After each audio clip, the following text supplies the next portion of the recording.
One of the things that I love most about YouTube come this time of year is all of the homeschool moms popping up and sharing their curriculum picks for the upcoming school year.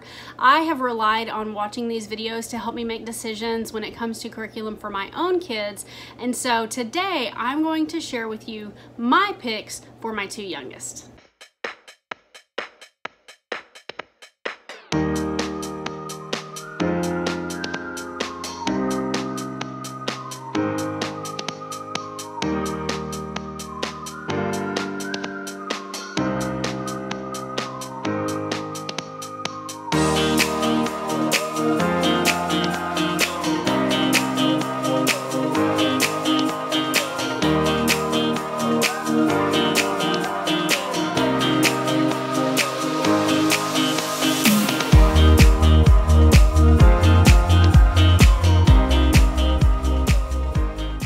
Hey there friends, welcome back to my channel. If you're brand new here, my name is Melanie and I am the homeschool mom to 4 kiddos, 2 of which are just barely still kiddos. And today I'm going to be sharing with you my curriculum picks for my daughter who will be going into pre-K and my son who will be going into 3rd grade. So we are moving into our 7th year homeschooling. I really had to think about that because it seems sometimes like it's been 100 years and sometimes it feels like it's been 2.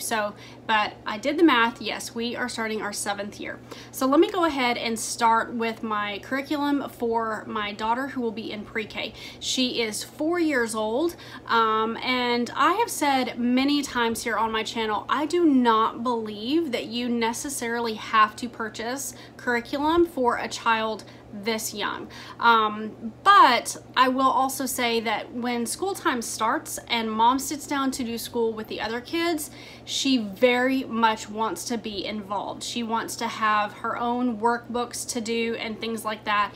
And she is 4 years old now, so I feel like this is a really good time to start working on, you know, learning more about her phonics. She already knows all of her letters, but she does need to work on phonics, and then it's basically time to start, you know, thinking about teaching her how to read. So we're gonna go ahead and do that. I did not purchase a lot of curriculum for her. I did purchase basically only one thing, and that is trying to get it here. I did purchase the Good and the Beautiful pre-K course book for her. Now I will say before I go any further, as a homeschool mom, I always do a lot of research before choosing any curriculum for my children. We do have strong Christian beliefs, and that definitely plays into the curriculum that we purchase and use here in our homeschool. So yes, I fully know that there is a little bit of controversy surrounding this. I don't necessarily understand why there is controversy. I personally think that it is a little bit silly, but to each his own. And I just wanted to throw that little disclaimer out there because you're gonna see the Good and the Beautiful pop up a few times in my videos. So I went ahead and got the pre-K course book for her, pretty much just for her to start, you know, working on her penmanship, working on starting to form the letters and recognize the letters and just all those types of things.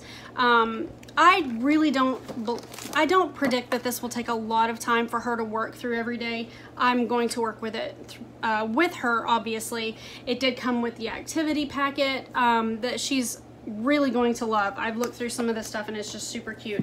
And then it came with the flip books for her to start learning her letters. So on each page, I will cut these. You can see there's lines. I'll cut them, and then she'll get to learn. We'll just flip through, and they're really colorful, extremely high quality, super, super cute, and I think she's really gonna like this a lot. This one is A through F, and then we also have G through L. We have M through S, and T through Z. So she will start working on those. She will also be working on, in this course book, we'll do a little bit of that every single day. And this has a lot of different things in it. It has penmanship, you know, learning how to trace her letters. It also has like number matching, which is good for her age. I just really think she's gonna love this. So that is really and truthfully the main thing that I purchased for her. I do have a workbook that I purchased at Costco that she can also work through. I'm not super worried about her getting everything right. It's really just a way for her to feel involved. But with the good and the beautiful, it does give me kind of guidelines so that I can walk her through it, and it can be one-on-one time spent with just me and her. So you'll see here that I also purchased student planners for each of my kids. This is the first year I've ever done that. In the past, I've always created my own, but this year I just have had a lot going on and I didn't really have the time, so I purchased her very own little student planner. You guys, this again is simply because I want her to feel like one of the big kids. So it says my very own planner, and then you open it up. It has a little place for the alphabet for her to practice writing. My intention is that we will start using this. It has a lot of pages in here. I mean, it's just packed full of stuff. I purchased this on Amazon. I will leave a link to this exact planner if it is still available for you guys. Just really colorful, really bright. Again, she can't read any of this, but I think she's really gonna enjoy it. So my plan is, this is what her planner looks like. My plan is that I'm going to have her start to write her name. We'll write it right across here and maybe another word, and then she'll write her name every single day. And by the end of the school year, we should be able to look at the first day versus the last day and see progress. On here, let's see, that day is where she'll practice writing her name. On the flip side, it has parent-teacher notes, you know, for Monday all the way through Friday. Just if I want to make a special note of something that she learned or something that she is still being challenged by, something like that. There's a space here for spelling words. I don't know that we'll necessarily use it for that because she's still so young. Down here, there's a little space for her to mark what the weather was like each day, which I thought was really cute. And so this is really just something fun for her to use, again, because my other kids got one as well. So moving on, my third grader, my son, this will be his first year to really kind of like be a little bit more intense with his schoolwork. I went pretty easy on him the past couple of years because he got his work done really fast, and I didn't push him to do more than you know we had set out for the day. And he's really smart, you guys. So this year is probably going to be a little bit more work for him, and I don't know that he's necessarily excited about that, but we keep trying to explain to him that's just how school is. It gets a little bit harder each and every year. So let's start with history for him. For him, we are going to be using BiblioPlan. This is the history curriculum that we use at the homeschool co-op that we are a part of. And this is the reader that goes, or the textbook that goes along with the year that we will be doing at the co-op. This was not a requirement for me to purchase. The majority of the kids who will be in his co-op class will not have this book, but I know he's fully capable of reading this, and so I am going to have him do history. Maybe, well, probably not every day. He'll probably work on this 2 or 3 times a week. But this year, they're going to be learning about early modern days. It starts moving into basically American history. So I believe it starts at the very beginning with some of the Spanish conquests and so forth. And it's just a pretty standard history textbook. This is the junior reader version though, and so he is, like I said, he is fully capable of reading this, not really too worried about it. And within our co-op, I am actually the high school history teacher, and every chapter in this book will correspond with what the high school is learning. It's at the exact same time. This is just in a, it's written in a simpler form, so he's able to digest it more easily, but I will be teaching the exact same information to my high school students every single week. And so I will be able to discuss this with him and just have good conversation about what he's learning.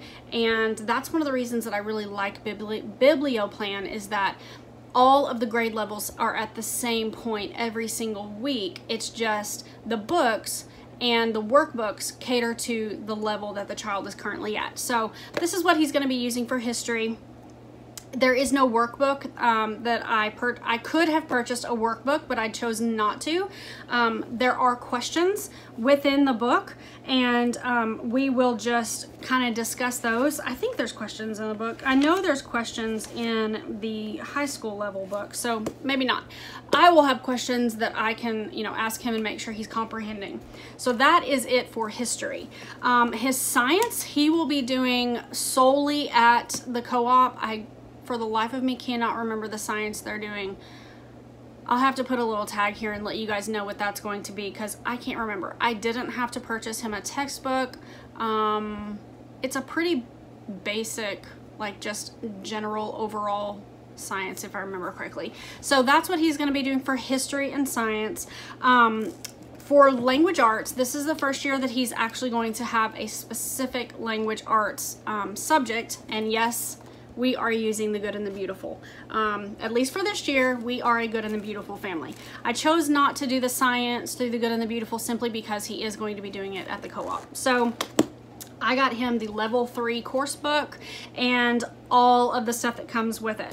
So I have the course companion here. And if you guys are interested in a more in-depth look in this book, to be honest with you, a lot of people have done reviews on YouTube, but I'll just show you, see if you can see. It's just a workbook that we will work through together. And then I have the course book to, or sorry, yes, the course companion to go with it to kind of help me out a little bit. His sight words, his challenging words, I can tell you he already knows all of those. He does. I don't know that these are going to be super challenging for him, but we're going to go through them regardless. And here are the readers that go along with that one. Here is reader number 1, volume 1. It is pretty thick. He will have independent reading time every single day. Once he is finished with this one, he will move to reader number 2. So that is pretty much what's going to be used for his language arts. He also, we have an entire shelf in our classroom that is specifically for children's books, and he will choose those and have independent reading time as well every single day. I went ahead and also purchased the handwriting book because, you guys, my son is extremely smart, but he struggles when it comes to handwriting. I don't know if it's the age. I don't know if it's because he's a boy. I have no idea. I know some boys probably have excellent penmanship. My son is not one of them. So I went ahead and got this for him, and to be honest, this is probably what he's going to hate the most. He just finds it to be really tedious, but he needs to practice, and unfortunately, practice isn't always fun. So here you go. Here's, let's see, handwriting assessment 1. I mean, it's just, we'll do the assessment. It also has cursive on one, it's like a flip. I don't know if you can see that or not, but we're gonna work through this. We're gonna see how it goes. He's probably not going to enjoy it. Doesn't matter, we're gonna do it anyway. So here you go. This looks like it is probably the very first lesson. Write the scripture from Psalms 100 in your best handwriting. So he will practice that here, and then it goes down and it's going to start introducing cursive to him that he can trace. So I don't know, we'll see. This may end up causing a whole lot of anxiety in our homeschool. We will see about that. So the other main subject that my son will be doing obviously is math. This year for math, we are going to be using teaching textbooks, and I will be using that for all of my children that it's appropriate for. That will make sense later on. But he will be using teaching textbooks, and I am going to be doing a dedicated video showing you guys that, because we have used teaching textbooks for the past 2 years, but this year it is different. It is very different, and it is very awesome. So I'm going to be showing you guys that very soon. But the last thing that I have for my son is his student planner, and I'm just going to show you really quickly how I'm going to use this to help him. It's pretty much the same as what my younger daughter had. It's just a really basic, colorful, has lots of charts. He will love this. He's a trivia nerd. I love that about him, but he's totally a trivia nerd. So it has the world map on here for him to study, which he will love that as well. A page to help him with percentages and decimals if he needs that. And then we get into the calendar. So just flipping open to where we are, or I just flipped open to a page. So as you can see here, it says math, science, social studies, and language arts. And then it has Monday, Tuesday, Wednesday, and on the flip side, it has Thursday and Friday. So I'm gonna go in at the beginning of every week, probably on Sunday, which is what I did last year, and I'm going to write in his assignments for each and every day for each subject. That way, at the beginning of the week, he knows exactly what is to be expected, and he can actually check it off when he's finished. I can check and see how far he's gotten, how much progress is he making, is he kind of slacking off and not doing his work the way he should. There are 3 additional boxes down here. I'm probably going to use those to indicate independent reading time and chores. I'll write in his chores for that particular day. And then on the flip side, it's exactly the same thing for Thursday and Friday, but it also has a Saturday and a Sunday box. So if we had something special that I wanted to put in there, I could. And then words of the week. So I will probably try to come up with either, if these challenge words are not challenging enough for him, I will probably come up with some other words. But this is one of the things that I liked. Now granted, this is like way below his level, but it has a vocabulary word here at the top, and it says love, and it says to care deeply about. Obviously he knows what love is, but I just thought that it was fun that they had little vocabulary words. He's super excited about the stickers in the back. The planners are not necessarily a must-have when it comes to homeschooling your kids, but I find that if you can have anything, just have something like this that kind of makes it a little bit more fun for them. It keeps them interested, and you know me, I'm kind of a planner nerd. I love planners. So it's a win-win. I'm gonna use this, like I said, to sit down on Sundays and write out his lessons, and that way we will both stay on track and know what is going on. So that's gonna be it for this video, you guys. Thank you so much for staying tuned. Those are the curriculum picks for my pre-K student and my 3rd grade student. I will be sharing my curriculum picks for my 9th grade student later on this week, so stay tuned for that one.